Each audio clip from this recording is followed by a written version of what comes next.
Bismillahirrahmanirrahim. Assalamualaikum warahmatullahi wabarakatuh dan salam sejahtera anak-anak murid sekalian.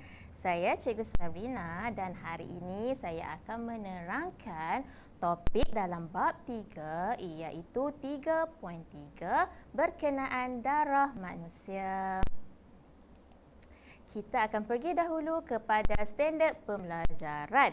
Yang hari ini kita akan belajar iaitu 3.3.1 mencerakinkan komponen dan kandungan darah manusia.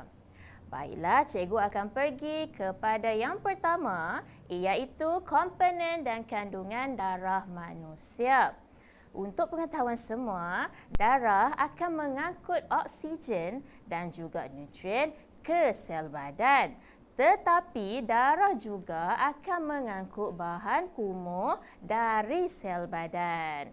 Darah merupakan sejenis campuran yang dapat diasingkan kepada dua komponen.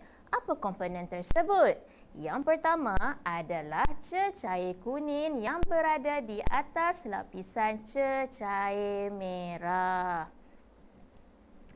Berikutnya, komponen darah dapat diasingkan menggunakan satu kaedah, iaitu kita panggil sebagai kaedah emparan.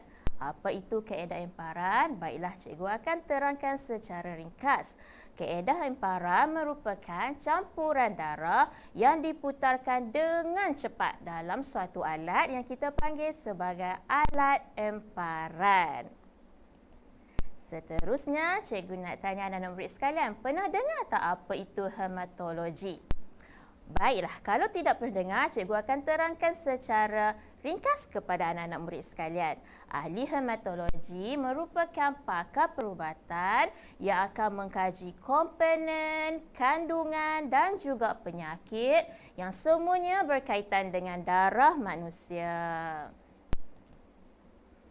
Berikut kita akan pergi kepada komponen darah. Ada 4 komponen darah yang anak-anak murid perlu tahu. Yang pertama adalah sel darah merah.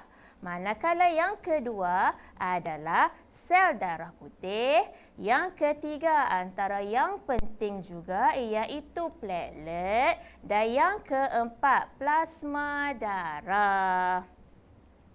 Anak murid pernah dengar tak apa itu plasma darah? Okey, plasma darah adalah plasma yang terdiri daripada kira-kira 90% air, manakala lagi 10% adalah bahan terlarut. Apa pula bahan terlarut?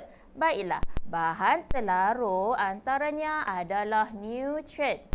Yang kedua, gas karbon dioksida ataupun gas CO2. Yang ketiga adalah enzim. Yang keempat adalah hormon dan yang terakhir adalah bahan kumuh. Baiklah, anak-anak murid boleh rujuk kepada gambar yang tertera di skrin. Yang pertama, bahagian atas adalah plasma darah iaitu sebanyak 55%. Manakala yang bahagian di tengah adalah sel darah putih dan juga platelet. Dan yang terakhir di bahagian bawah sekali yang berwarna merah, tentulah sel darah merah sebanyak 45%. Itu sahaja untuk hari ini. Cikgu harap anak-anak murid sekalian memahami apa yang cikgu ajar pada hari ini. Baiklah, semoga kita berjumpa lagi. Assalamualaikum. Terima kasih.